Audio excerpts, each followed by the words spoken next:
The form of God can only be viewed if he wishes to be seen by you. But to only imagine him to be formless is an utter disregard towards all the beautiful forms he has created. Forms and varieties, we preserve them. We exhibit them in museums. We give all the honor to the different forms.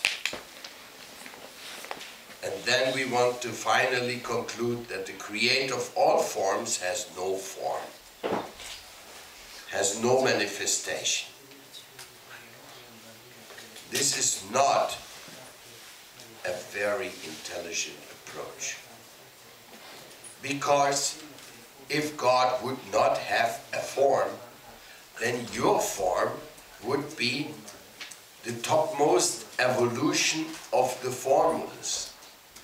In other words, you could conclude that your form, or the form of a tree, the form of an elephant, the form of a whale, is the maximum exhibit of opulence of forms, or the human intellect, or any other kind of exhibition of tremendous talents and capacities, like the capacity of the jumping of the dolphins, the capacity of a spider to make sophisticated webs, the sophistication which we find in nature.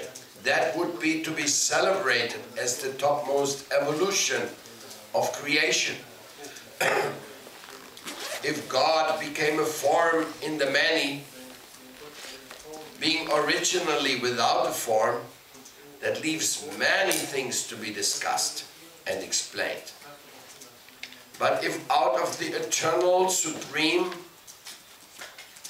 Saguna Brahman, the form Brahman, the form of the Lord which is beyond matter, if from there were derived the different ideas and conceptions of these material forms which we are living in as residents, as passengers on the journey through the material existence within different bodies, we the spirit soul, we the conscious unit,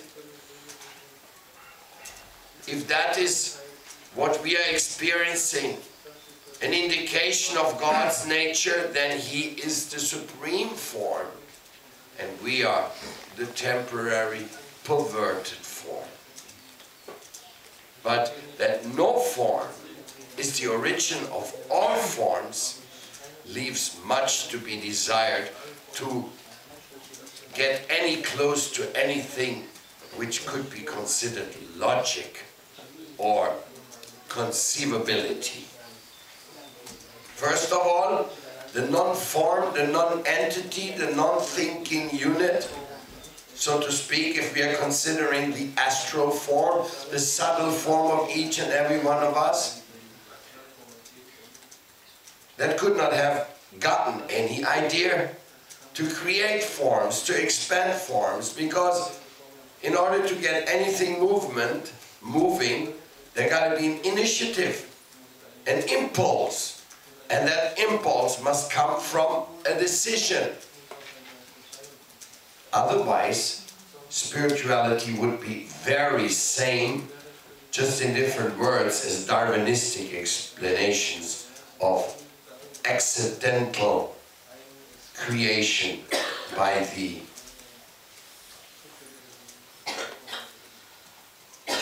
evolution of matter. And at some point, matter produced consciousness. Like a friction of different stones may produce a spark, and the spark may ignite a fire. So you may say, oh, the fire came from the dead stones. Now it's eating up a whole forest. So, but even that requires some movement, some interaction. by nature. And nature is alive. Nature is not dead. Sun rises, so we can rise. Water is there in the water table, so we can live. And oxygen is there in the air, so we can breathe and live. Any of these substances not being there, there's no chance for us to live. So materialists say, accidental oxygen, accidental water, accidental world to walk upon, Mother Earth, accidental everything. We just happen to be the lucky ones. And even that is ambiguous, because some people think it's not that lucky after all having taken birth. That's why they want to do away with this body, because there's certain troubles are entailed in this. So you should consider that whatever is here in this world, it's coming from its origin.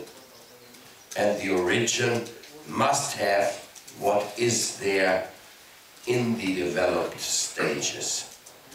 It's indicative that within the original source all the power and all the potential and all the personality exists. This is our very short reasoning why we reject the proposal of anyone that everything comes from nothing, or that God has no form, no thinking, no feeling, no willing of his own. In other words, making him less than you. Thank you.